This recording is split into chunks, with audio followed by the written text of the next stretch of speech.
start your adventure, you have to give your upcoming. Okay. Let's call this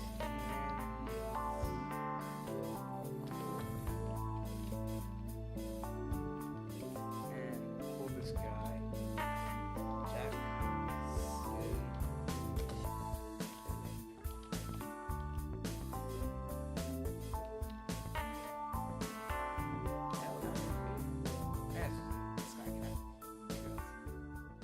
Let's choose this guy. And I'll make him wear that. As you can see, I've played this a couple of times before. And I'll replace this one. Yeah, I'll write that one. If you ever want to review the tutorial messages, then you can use in the help menu. Okay, congratulations, you just started your very own game development company. At the moment, your office is in a garage. Yay. And you are the only employee. But don't worry, many successful businesses have started out this way. Let's start by developing your first game. Close this message and click any on the screen to bring up the action menu. Okay, so here we are in a garage. This looks like a lovely garage. It's quite big though. I mean, look, the car you can fit like 3 cars in here. Okay, so at the moment we.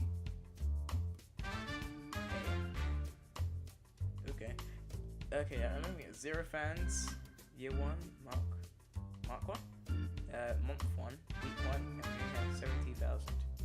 I say but that's a little amount. So it's like I here. Let's develop a new game. Before the element can begin, you have to decide what kind of game you want to create and give your game a name. You can also select which graphic technology your game should use. Your options are initially limited, but once you have a bit of experience, you'll be able to unlock new options. Okay. So these are the topics we have at the moment: sports, military, medieval, and space. Ooh, space. Let's start with the sports game. Which genre? So the genres at the moment are action, adventure, RPG, simulation, and strategy. Let's go with simulation because you can't really have a sports strategy game, kinda. So I know we have the G64 and the PC. That's a tricky one. The G64 has a higher amount that you have to pay to make on it, but then again, it has the largest market share, so you can have it anywhere. Yeah, let's go with the G64, and let's call this.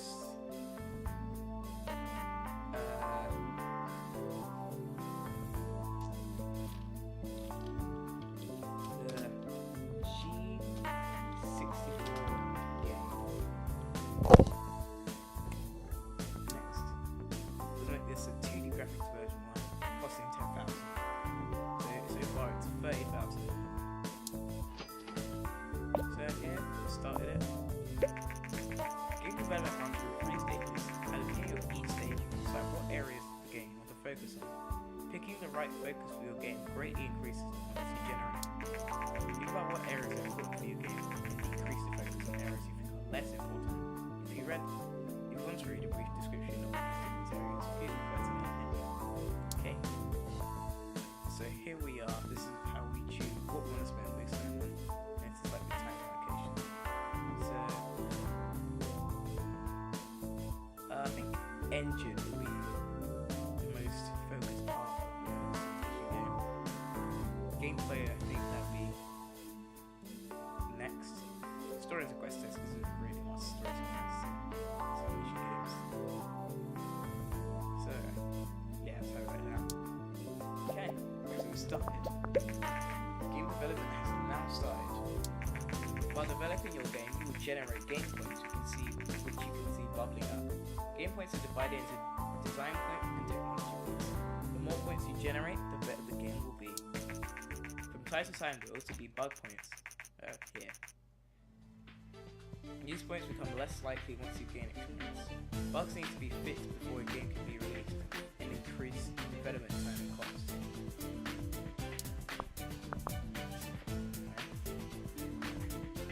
he's scratching his head, taking his time. Okay, development stage 2. Dialogues, level design, and artificial intelligence. I think level design will be the most important part, and then will be artificial intelligence next, and dialogue last, because there's not very much to talk about dialogues in simulation games.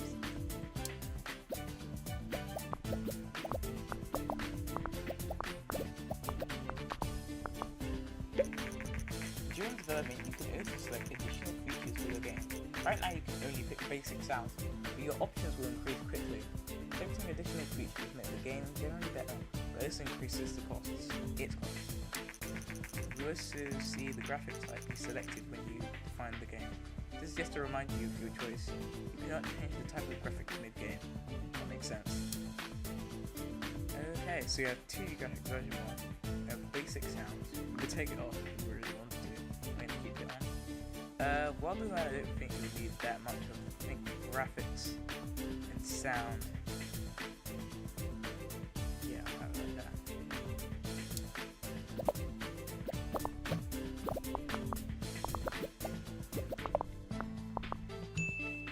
Okay, let's wait for it. Development of your first game is now complete.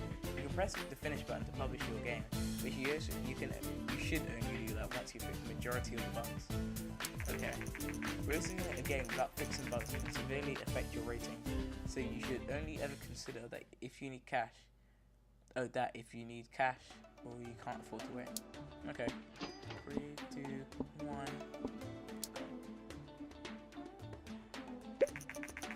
Developing your game is now finished. While developing games, you gain experience and improve your skills. When development is completed, you will be presented with a summary of the experience gained. Okay. Topic, new combo. Great combo. Bonus of times 1.6%.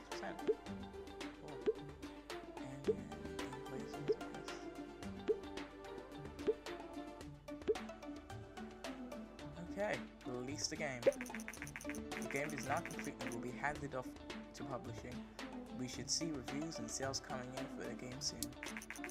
You finish your first game. While you develop the game, you also gain research points. You can use these points to unlock new options for future games. To bring up the research menu, you close this menu and then click anywhere on the screen to bring up the action menu. Okay, so we have develop new game, research game history. Let's go to research. Research is important to unlock new options and make better games. You should try to save enough research points to be able to create your very own game engine. This will greatly improve your games. Hint, try to develop games with different topics and genre combinations for a slight research boost. Okay, so what we can do now is a new topic and custom game engine. What new topics can we get? Ooh, racing, fantasy, let's do racing. The first reviews for our newly released game, the G64 games, just came in.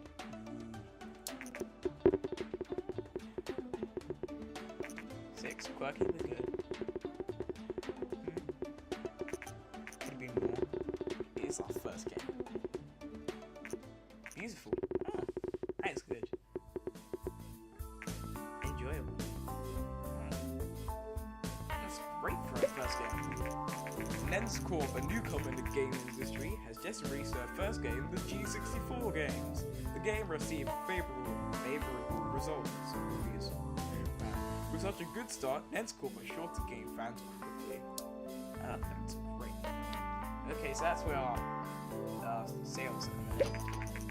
First week of sales, the G64 game sold 3,459 units in its first week on the market. We made it in the charts at 44. Yeah, 44. Now that your game is on sale, you receive the income from the game every week. You can see how well your game is doing by looking at the sales graph in the top right of the screen. That's it. So got 23 fans. G64 games are so successful that we now have 23 fans. Yay, there's 23 people. You have now successfully researched the new topic, racing. Okay, let's develop a new game. Let's make it a military game. Military action on a G64. Let's call it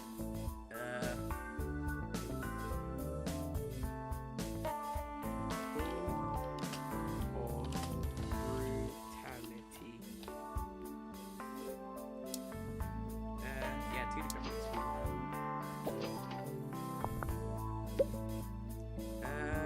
I think this one you need a lot of gameplay, a bit less engine, and story quests will keep it as it is. Making money! This G64 game has achieved the company's sales record with over 10k units sold. Yeah, this is an important milestone in the history of Nens Corp. Yeah, boy.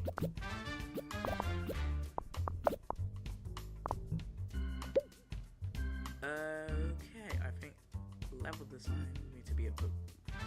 Actually, no, let's have artificial intelligence at max. Level design there. A little bit more on yeah, a little bit more dialogue. Because people talking like Call of Duty. That's, if you haven't realized, that's what I'm basing this game on. Okay. I think that's okay. Let's just put a little bit more on the side.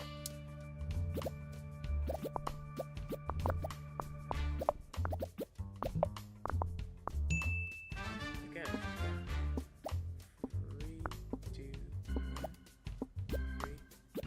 Oh, we get more. New records. New topic, new combo. Great combo! Yeah. Okay. Everything's nearly close to leveling up except stories and quests and dialogues.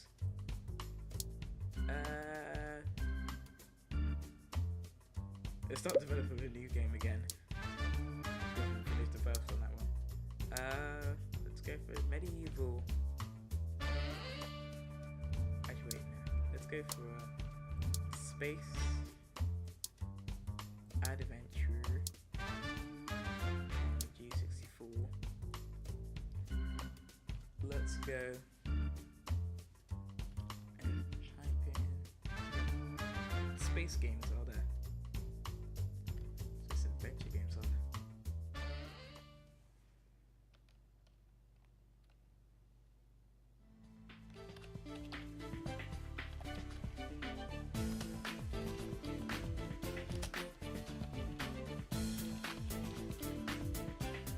Space program.